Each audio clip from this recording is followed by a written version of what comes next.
3 Imperial officers found dead in their beds. No wounds, no signs of struggle. Just pure terror frozen on their faces.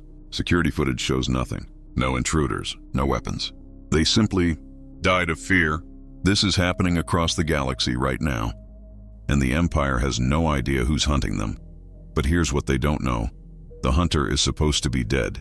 Mace Windu, blasted out a window by Emperor Palpatine himself, witnessed by Anakin Skywalker, confirmed dead by every Imperial intelligence report. Yet somehow he's very much alive, and what he's become will shock you. While you were watching Luke grow up on Tatooine, Mace has been waging a secret war. Not the noble Jedi way, not with mercy or second chances. He's killing Imperial agents through the Force itself, striking from across star systems, making them experience every atrocity they've ever committed before their hearts stop from sheer terror. This isn't your hero's journey. This isn't about hope conquering darkness. This is about what happens when a Jedi Master's righteousness becomes something far more dangerous than any Sith Lord. Because Mace didn't just survive Order 66, he learned from it. And his solution to preventing another empire is so extreme it makes Palpatine look merciful. You think you know this story? You think you know what would happen if Mace Windu lived? You have no idea. By the end, you'll question everything you believe about good and evil in Star Wars. You'll understand why sometimes the greatest heroes become the most terrifying villains. And you'll see why Luke Skywalker's greatest enemy wasn't the Emperor or Darth Vader. It was the Jedi Master who taught him that mercy is weakness. The Empire fell. But what rose in its place was worse, much worse. And it all started with one man refusing to die when he was supposed to. Here's how it really happened. Let's rewind to that crucial moment. As Mace plummets through the air, his body crackling with residual Sith lightning, something different happens. Drawing upon decades of Jedi training and his mastery of the Force, Mace doesn't simply fall to his death. Instead, he manages to slow his descent using the Force, crashing through several speeder traffic lanes and finally slamming into the roof of a cargo transport in the lower levels of Coruscant. The impact is brutal. His lightsaber hand is mangled beyond repair, several ribs are broken, and he's barely conscious. But Master Mace Windu is alive. The cargo transport belongs to a Twi'lek smuggler named Kyber, who initially thinks he's hit some kind of debris. When he discovers the unconscious Jedi Master on his roof, bleeding and broken, Kyber faces a choice that will define the rest of his life. He's no friend of the Republic, but he's also no fan of the Empire that's clearly rising. More importantly, he recognizes Mace Windu. This is the Jedi who once saved his homeworld of Ryloth from separatist occupation. Without hesitation, Kyber pulls the unconscious Jedi into his ship and disappears into Coruscant's sprawling underworld. For weeks, Mace drifts in and out of consciousness in a hidden medbay in the depths of Coruscant's lower levels. When he finally awakens, the galaxy has changed beyond recognition. Through stolen Imperial communications and underground news networks, he learns the horrifying truth. Order 66 has been executed, the Jedi Order is extinct, and the Republic has become the Empire. Anakin Skywalker, the chosen one he had grown to distrust, has become Darth Vader, Emperor Palpatine's enforcer. The revelation hits Mace harder than any physical wound. The Jedi Order, his life's work, his family, his purpose, all of it gone in a single night. But unlike other survivors we know of, Mace Windu's reaction isn't to retreat into exile and contemplation. His dominant emotion isn't grief, it's rage.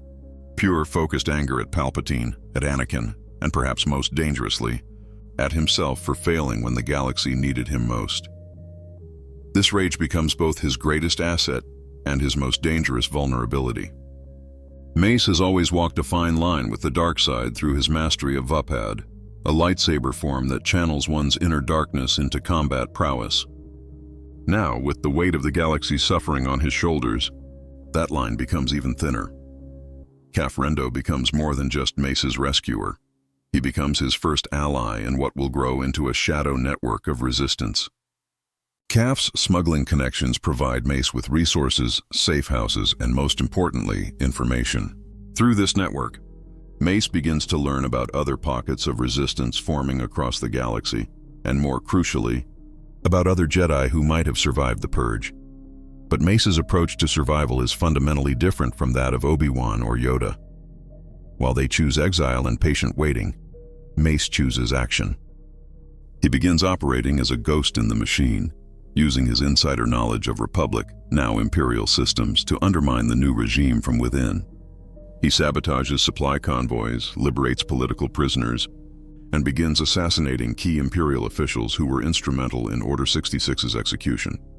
This campaign of shadow warfare serves a dual purpose. It strikes real blows against the Empire while also serving as a beacon to other survivors. Mace knows that if other Jedi survived, they'll recognize his handiwork. The precision, the tactical brilliance, the particular combination of Force abilities and conventional warfare, it all bears his signature, his first major. Success comes 6 months after Order 66. Imperial intelligence has been hunting a cell of former Republic senators who've been organizing underground resistance on Coruscant. Led by Senator Bail Organa, this group has been working to document Imperial atrocities and maintain communication between resistance cells across the galaxy. When Imperial forces finally track them down, they find their safe house defended by someone they thought was dead. The battle is swift and decisive. Mace, now wielding a new lightsaber crafted from components salvaged from the Jedi Temple's ruins, cuts through the Imperial assault team with deadly efficiency. But this isn't the controlled, defensive combat of the Jedi Order. This is something darker, more brutal. Mace isn't just defeating his enemies, he's making examples of them. Senator Organa recognizes him immediately, and for the first time since Order 66, Mace finds himself face to face with someone from his old life. The conversation that follows is tense and revealing. Organa is relieved to see a surviving Jedi, but he's also disturbed by what Mace has become.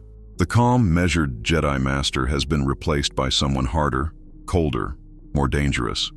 Through Organa, Mace learns something that changes everything. Luke and Leia Skywalker are alive. Anakin's children, hidden away on Tatooine and Alderaan respectively, represent both hope and a terrible irony. The son of the man who betrayed the Jedi Order might be the key to its restoration, but Mace's reaction to this news isn't the same hope that Obi-Wan and Yoda feel. Instead, he sees an opportunity for something more immediate: revenge. If he can turn Anakin's son against him, if he can use Luke as a weapon against Vader, then perhaps the betrayal can be undone. This fundamental difference in philosophy puts him on a collision course with the other surviving Jedi Masters. Meanwhile, the Empire has taken notice of the mysterious figure striking at their operations. Darth Vader himself begins investigating these attacks, and what he finds troubles him deeply. The combat techniques, the tactical approaches, the Force signatures left behind, they all point to someone who should be dead. Someone Vader himself helped kill. When Vader finally confirms that Mace Windu survived, his reaction is complex. There's fear there, certainly. Mace was always one of the most formidable Jedi Masters, and now he's operating without the Order's restrictions on his actions. But there's also something else, a twisted form of relief. If Mace survived, then perhaps Vader's fall wasn't as complete as he believed. Perhaps there's still a chance for redemption, even for someone like him. But Mace isn't interested in redemption for Anakin Skywalker. When they finally confront each other on the industrial moon of Nur, where the Empire has built a fortress dedicated to hunting surviving Jedi, the conversation is brutal in its honesty. "I should have killed you when I had the chance," Mace tells his former colleague. "I should have seen what you really were." "Perhaps," Vader responds, his mechanical breathing the only sound in the chamber. "But you were always too rigid, Master Windu, too certain of your own righteousness. You never understood the price of victory." Their duel is unlike anything we've seen in Star Wars. This isn't the clash of ideologies we saw between Obi-Wan and Vader on Mustafar, or the familial tragedy of their encounter on the second Death Star. This is pure hatred meeting pure hatred. Dark side against dark side, with the fate of the galaxy hanging in the balance. Mace's Vaapad has evolved during his time in exile. No longer constrained by Jedi doctrine, he's allowed his inner darkness to grow, feeding it with his rage at the Empire's atrocities and his own failures. But this gives him power that rivals even Vader's might. For the first time since becoming Darth Vader, Anakin faces an opponent who might actually be able to kill him. The battle rages across Nur's industrial landscape, two masters of the Force locked in mortal combat. Mace's purple blade clashes again and again with Vader's red one, each strike carrying the weight of years of pain and anger. But something happens during this fight that neither combatant expects. They begin to understand each other. Both men have been consumed by their failures. Both have allowed their anger to define them. And both have become something other than what they once were. In that moment of recognition, something changes. Not redemption. Neither man is ready for that. But a kind of mutual respect born from shared darkness. The duel ends not with victory or defeat, but with interruption. Imperial reinforcements arrive, forcing both combatants to retreat. But the encounter leaves both men changed. Vader now knows that Mace Windu isn't just alive. He's become something potentially more dangerous than any Sith. And Mace realizes that destroying Vader won't undo the damage that's been done. The Empire is bigger than any one man, even Palpatine. This realization leads to a shift in Mace's strategy. Instead of focusing solely on revenge, he begins building something more ambitious, a network of Force-sensitive individuals who can challenge the Empire's dominance. Not a new Jedi Order. Mace believes that the old ways led to their destruction, but something harder, more pragmatic. Working with his growing network of allies, Mace begins seeking out other Force-sensitive individuals. Some are Jedi survivors like himself, others are untrained sensitives who've managed to avoid Imperial attention. He offers them training, but not the kind the Jedi Order once provided. His teachings focus on survival, on striking from the shadows, on using whatever means necessary to protect the innocent and oppose tyranny. Among his students is a young woman named Lyra Keth, a former Padawan who survived Order 66 by killing her own clone troopers before they could execute her. Like Mace, she's been changed by her experiences, hardened by survival in a hostile galaxy. Under his tutelage, she becomes a deadly operative, capable of infiltrating Imperial installations and striking at the heart of the enemy's operations. But Mace's most significant recruit doesn't come through his own efforts. 3 years after Order 66, he receives an unexpected visitor. Ahsoka Tano, Anakin's former Padawan, who's been waging her own war against the Empire. Their first meeting is tense. Ahsoka has heard rumors about Mace's methods, about the darkness he's embraced. But she's also desperate for allies who can make a real difference. "You're not the Jedi Master I remember," she tells him during their first conversation. "The Jedi Order is dead, young one," Mace replies. "What I am now is what the galaxy needs. Their partnership is uneasy but effective." Ahsoka's connections to the growing rebel movement complement Mace's shadow network, and together they begin planning something unprecedented, a direct assault on the Emperor himself. But their plans are complicated by the emergence of a new factor: Luke Skywalker. Now a young adult living on Tatooine, Luke has begun manifesting Force abilities that can't be ignored. Both Obi-Wan and Mace are aware of his potential, but they have very different ideas about how that potential should be developed. When circumstances force Luke to leave Tatooine, perhaps earlier than in our timeline, driven by Imperial attention drawn by Mace's activities, he finds himself caught between competing visions of what he should become.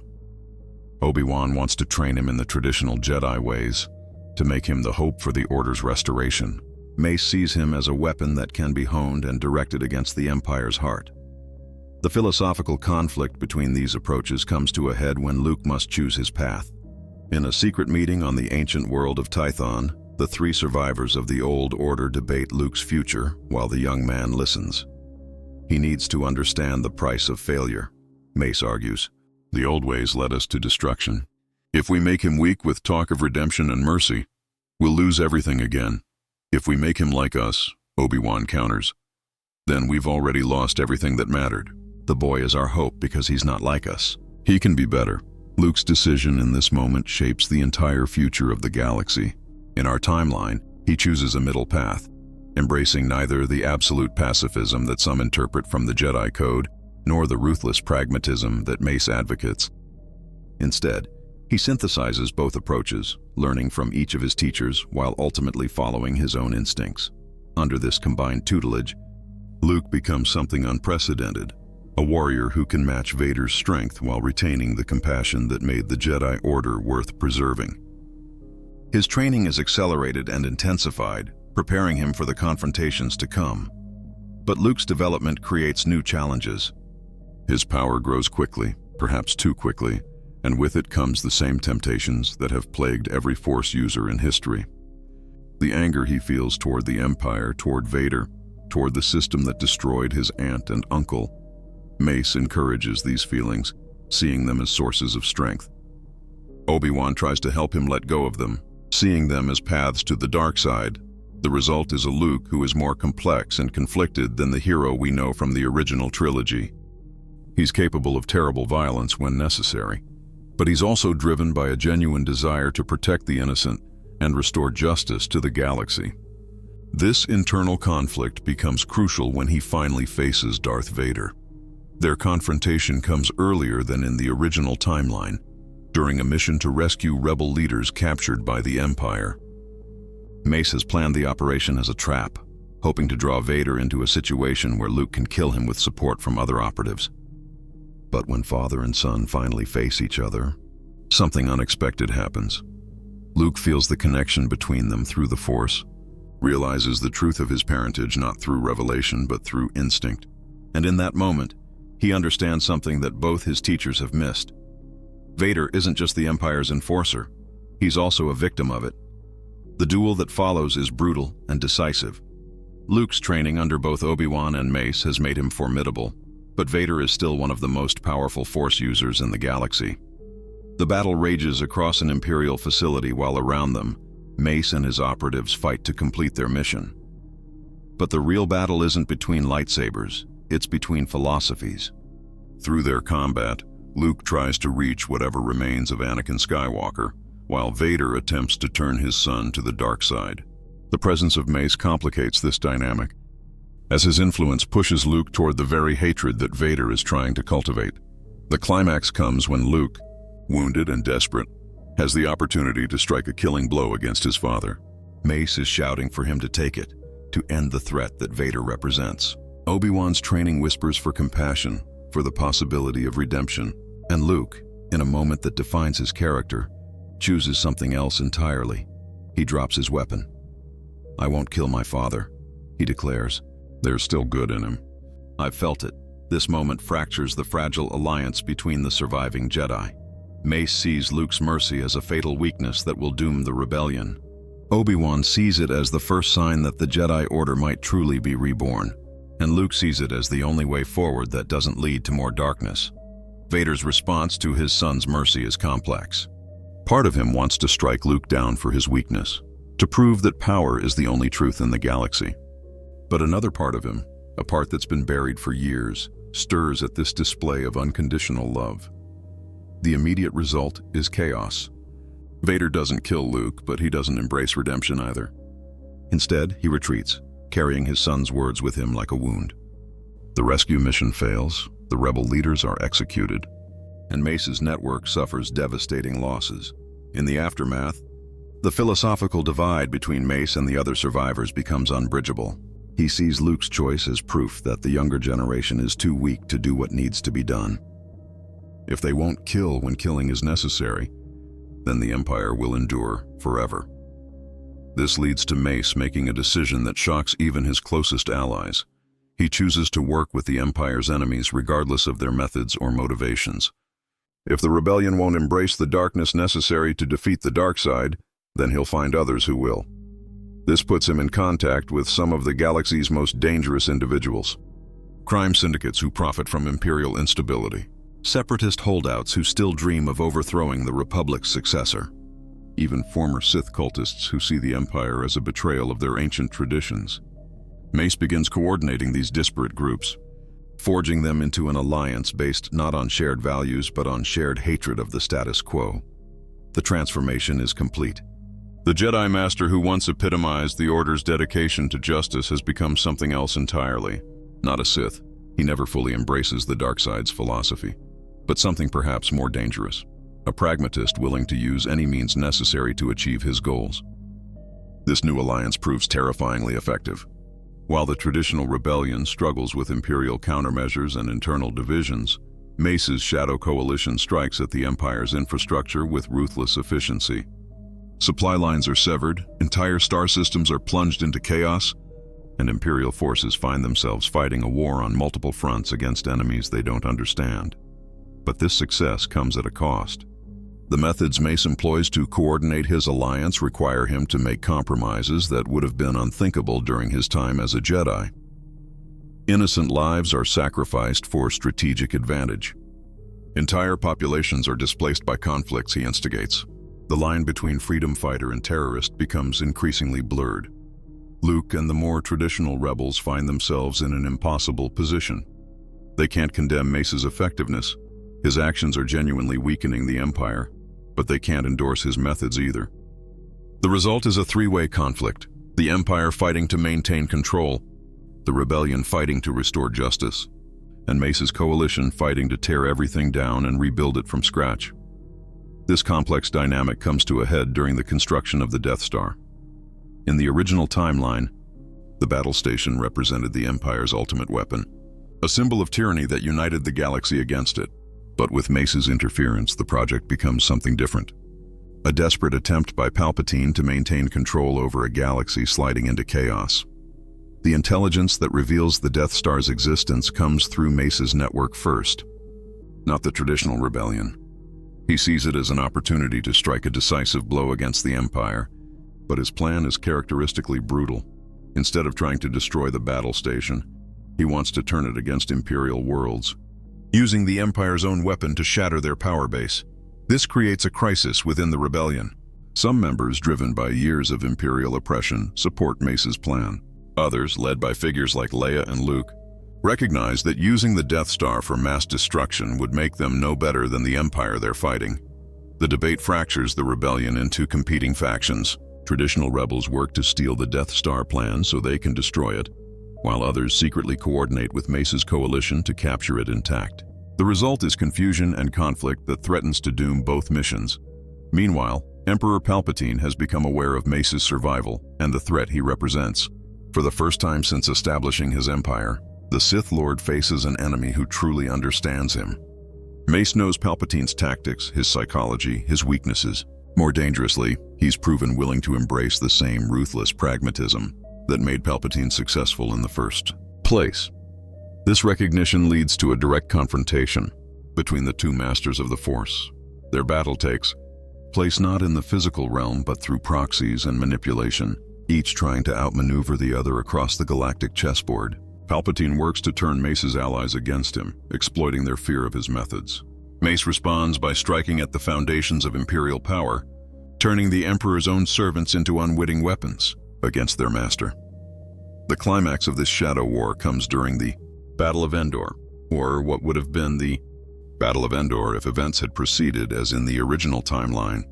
Instead, the conflict becomes a three-way battle between Imperial forces, traditional rebels, and Mace's coalition, all converging on the Death Star with different objectives. Luke finds himself at the center of this chaos, forced to choose not just between light and dark side, but between competing visions of what victory should look like. His confrontation with Emperor Palpatine becomes more complex, as Mace's influence has pushed Luke toward a darker path than in the original timeline. When Luke faces the Emperor, he's no longer the idealistic farm boy who believed in the possibility of redemption. His training under Mace has made him harder, more willing to use violence to achieve his goals. But his core compassion remains, creating an internal conflict that makes him vulnerable to Palpatine's manipulations. The Emperor's strategy is different this time as well. Instead of trying to turn Luke through anger alone, he uses the young Jedi's frustration with Mace's methods against him. "Your teacher has become everything he once fought against," Palpatine whispers. "Look at what your mercy has cost. The galaxy burns because you wouldn't do what was necessary." This psychological assault proves more effective than pure intimidation. Luke begins to doubt not just his choices but his fundamental beliefs about good and evil. If showing mercy to Vader led to more suffering, if refusing to kill when killing was necessary allowed evil to flourish, then perhaps Mace was right all along. The moment of decision comes when Luke has the opportunity to strike down the Emperor. Unlike in the original timeline, he's not being urged to give in to anger. He's being urged to embrace necessity. The galaxy needs Palpatine dead, and Luke has the power to end the threat once and for all. But in that crucial moment, Luke remembers something Obi-Wan taught him about the Force. It's not about power, it's about connection. Even with all of Mace's training, even with all the pragmatic arguments for violence, Luke still believes in the possibility of redemption. Not because it's practical, but because it's right. So instead of striking down the Emperor, Luke does something unexpected. He reaches out to Vader through their connection. Not trying to turn him back to the light, but simply acknowledging their bond as father and son.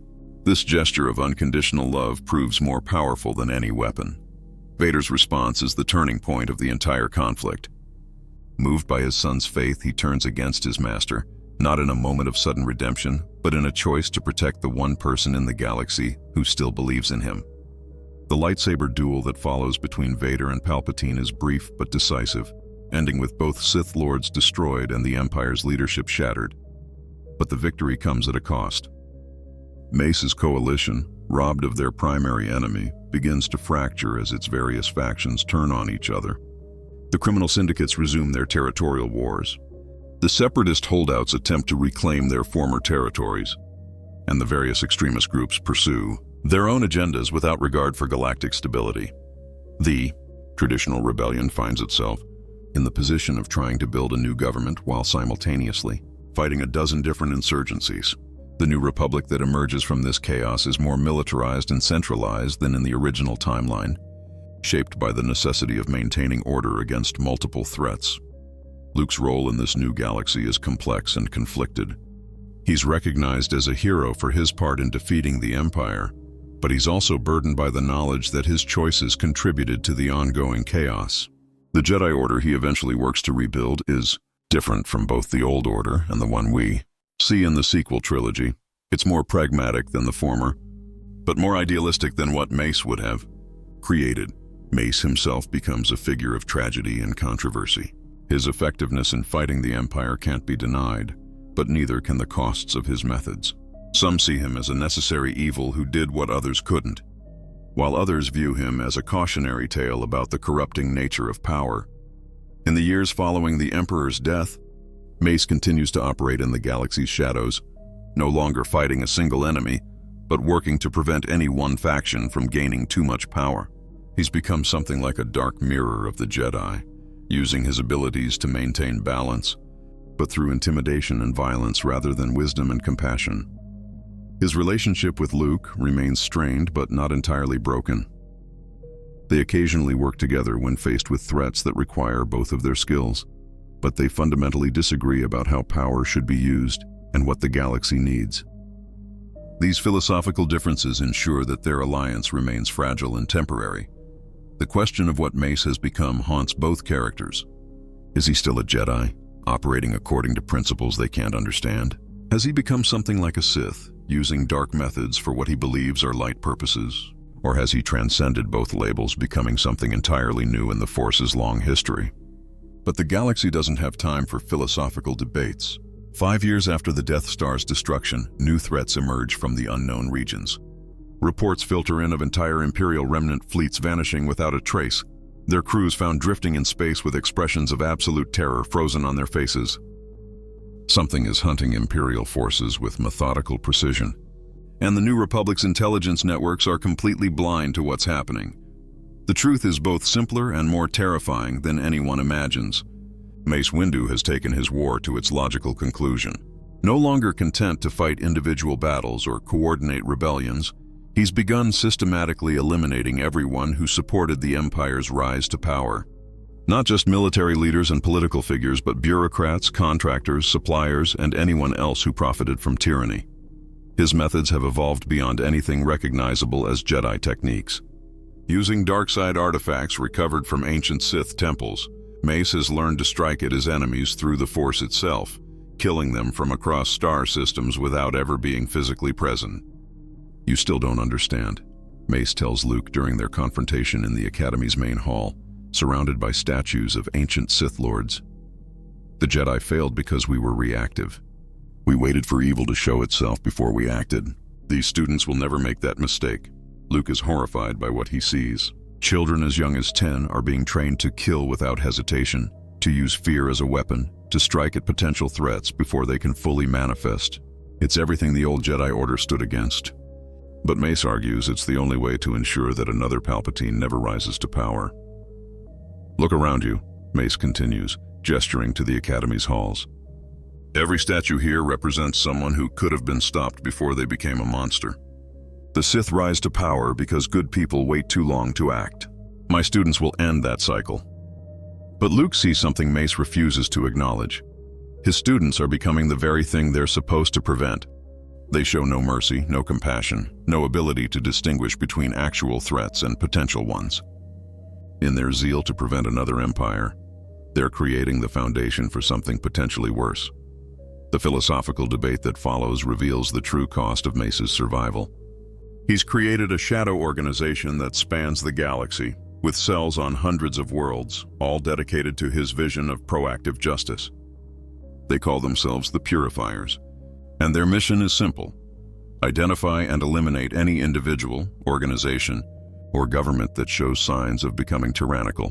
And who decides what constitutes tyranny? Luke asks. We do. Mace responds without hesitation, because we've seen what happens when nobody makes that choice. This revelation forces Luke to confront a terrible possibility. In saving the galaxy from the Empire, have they simply cleared the way for something worse? The Purifiers operate with the same absolute certainty that characterized the Sith, but they justify their actions with noble goals rather than personal ambition.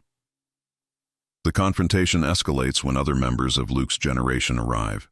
Leia, now a key leader in the New Republic, sees Mace's organization as a direct threat to the democratic government they're trying to build.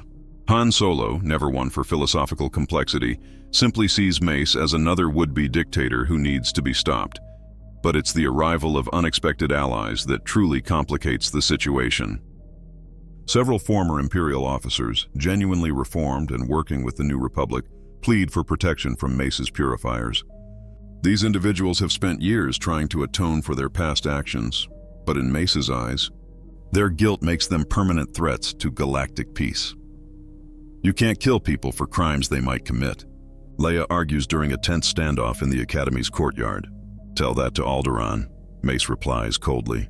Tell that to every world the Empire destroyed while good people debated the morality of preemptive action. The philosophical battle becomes a physical one when the Purifiers, convinced that Luke and his allies represent a threat to their mission, attack. The fighting that erupts across Korriban's ancient halls is unlike any battle in Star Wars history. This isn't light fighting dark or good confronting evil. It's competing visions of justice clashing with lethal force. Luke finds himself in the impossible position of fighting former Jedi who genuinely believe they're saving the galaxy. These aren't fallen warriors corrupted by power. They're true believers convinced that their extreme methods are the only way to prevent future tragedies. Their conviction makes them more dangerous than any Sith, because they can't be reasoned with or redeemed. The battle reaches its climax when Mace and Luke face each other in single combat within the Academy's central chamber. But this isn't the dramatic lightsaber duel of previous confrontations. Instead, it's a battle fought through the Force itself, with both combatants drawing on decades of training and experience. Mace has grown incredibly powerful during his years of exile. His connection to the dark side, refined through years of righteous anger and justified violence, gives him abilities that surpass even what he possessed during the Clone Wars. He strikes at Luke not with lightning or telekinesis, but with visions, showing him glimpses of potential futures where his mercy leads to new genocides, new tyrannies, new suffering on a galactic scale. This is what your compassion costs, Mace says as he forces Luke to witness these terrible possibilities. Every dictator you refuse to kill today creates 1,000 victims tomorrow. But Luke's response draws on something Mace has forgotten in his years of warfare: hope. Instead of fighting the visions, Luke accepts them, acknowledging the possibility that his choices might lead to tragedy, while maintaining his belief that the alternative is worse. You're right, Luke tells his former teacher. Maybe my mercy will cost lives. Maybe refusing to kill potential threats will allow real monsters to rise. But the moment we become willing to murder people for crimes they haven't committed, we become the monsters ourselves. This philosophical crystallization becomes the turning point of their battle. Luke's unwavering commitment to his principles, even in the face of potential consequences, creates a resonance in the Force that Mace can't counter. For the first time since Order 66, the former Jedi Master is forced to confront the possibility that he's been wrong. The duel ends not with victory or defeat, but with understanding. Mace finally sees what his years of justified anger have cost him. Not just his connection to the light side of the Force, but his ability to trust in the fundamental goodness of the galaxy. He's become so focused on preventing evil that he's lost sight of the good worth protecting. But this realization comes too late to undo the damage. The Purifiers, created in Mace's image and shaped by his philosophy, have developed beyond his control. Even if their founder experiences a moment of doubt, they remain convinced of their mission's righteousness. The organization he built to prevent tyranny has become tyrannical itself, and its members see any questioning of their methods as betrayal. The Academy erupts into civil war as Purifiers loyal to Mace's original vision clash with those who've embraced an even more extreme interpretation of his teachings. Luke and his allies find themselves caught in the middle, fighting to survive while the organization tears itself apart around them. In the chaos, several key revelations emerge. The Purifiers have been operating for years without Mace's direct oversight, making their own decisions about who constitutes a threat. Entire families have been eliminated because genetic analysis suggested their children might possess the personality traits of potential dictators. Planets have been destabilized because their governments showed signs of concentrating too much power. Most disturbing of all is the discovery of the Purifiers' ultimate plan, Project Tabula Rasa, a scheme to systematically eliminate Force-sensitive individuals across the galaxy. Their reasoning is chillingly logical. If Force users are inherently prone to becoming tyrants like the Sith, then the galaxy would be safer without them entirely. "We're the last generation," explains Sarah Kento, one of Mace's most devoted students, as she holds a lightsaber to Luke's throat. "Once we've cleansed the galaxy of potential threats, we'll eliminate ourselves. No more Jedi, no more Sith, no more Force users to impose their will on others." This revelation forces even Mace to recognize how far his philosophy has traveled from its original intentions. In trying to prevent the rise of another Palpatine, he's created something potentially worse, an organization dedicated to the extinction of Force users entirely. The final battle for Korriban becomes a desperate race against time. While Luke and Mace work together to stop the most extreme Purifiers, their allies fight to prevent the activation of an ancient Sith superweapon that the organization plans to use for their galactic cleansing. The weapon, buried deep beneath the Academy, has the power to target Force-sensitive individuals across multiple star systems simultaneously. The confrontation with Sarah Kento becomes the emotional climax of the entire conflict. She represents everything Mace's teachings could become when taken to their logical extreme. A warrior so dedicated to preventing tyranny that she's willing to commit genocide to achieve it. "You taught us that the greatest evil is inaction in the face of potential threats," she tells Mace during their final confrontation. "We're simply following your lessons to their conclusion." Mace's response requires him to repudiate years of his own philosophy. "I was wrong. The greatest evil isn't failing to prevent tragedy. It's becoming so afraid of potential darkness that you lose sight of existing light." The battle that follows is as much about competing interpretations of justice as it is about lightsaber combat. Sarah fights with the absolute conviction of someone who believes they're saving the galaxy, while Mace fights with the desperate urgency of someone trying to undo their greatest mistake. The duel ends when Mace makes the ultimate sacrifice, using his own life force to overload the ancient weapon, destroying it and himself in the process. But his final act isn't one of violence or anger. Instead, it's an affirmation of the values he abandoned years ago. He dies protecting Luke, Leia, and the other Force users the Purifiers were trying to eliminate. As the Academy collapses around them, Luke carries Mace's body from the ruins while the surviving Purifiers scatter across the galaxy. Some will continue their mission, convinced that their founder's final moment of doubt was a sign of weakness. Others will abandon their extremist beliefs, haunted by the realization of where their noble intentions led.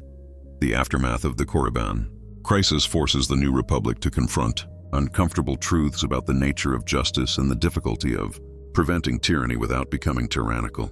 The Purifiers' philosophy, however extreme, emerged from legitimate concerns about the cyclical nature of galactic conflict and the tendency of democratic institutions to fail when faced with determined opponents. Luke's response to this challenge shapes the future of the Jedi Order he eventually establishes. Rather than returning to the passive traditions of the old order or embracing Mace's proactive extremism, he develops a new approach: active engagement with galactic affairs, but with strict ethical boundaries that prevent the kind of moral drift that consumed the Purifiers. The new Jedi become guardians not just of peace, but of the principles that make peace worth preserving. They intervene in conflicts when necessary, but always with the goal of empowering others to solve their own problems rather than imposing solutions from above. In the years that follow, scattered Purifier cells continue to operate throughout the galaxy, some maintaining their extremist beliefs, while others evolve into more moderate organizations. They serve as a constant reminder of the dangers inherent in any ideology that places results above principles. No matter how noble those results might seem, the legacy of Mace, Windu's survival becomes a cautionary tale taught to every new generation of Force users. The story of a great Jedi Master who survived the ultimate test of combat but failed the greater test of character. His life demonstrates that survival isn't always victory, that the choices made after defeating your enemies are often more important than the victory itself.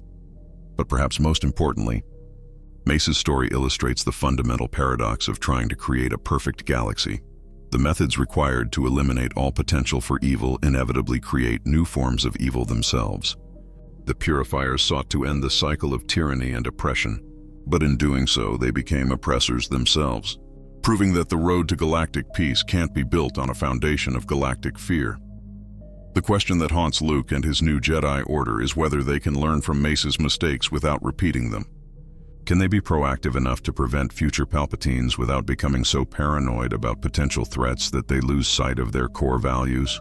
The answer will determine whether the galaxy finally breaks free from its cycle of conflict or simply exchanges one form of tyranny for another. In this alternate timeline, the story of Mace Windu's survival serves as both warning and inspiration, a reminder that even the greatest heroes can fall to their own virtues when those virtues become obsessions, but also proof that it's never too late to choose a different path, even if that choice requires the ultimate sacrifice. The galaxy that emerges from this crisis is neither the bright hope of the original trilogy, nor the cynical pragmatism that Mace represented. Instead, it's something more complex and realistic, a place where good and evil exist in constant tension, where heroes must constantly guard against becoming the villains they fight, and where the price of freedom is eternal vigilance, not just against external enemies, but against the corruption of one's own principles.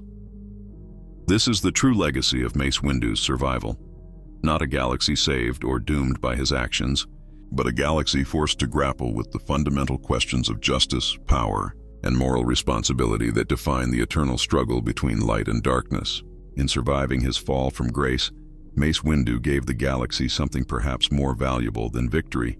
He gave it wisdom born from failure, and the understanding that sometimes the greatest heroes are those who recognize their own capacity for evil and choose to stand against it, even when that enemy is themselves.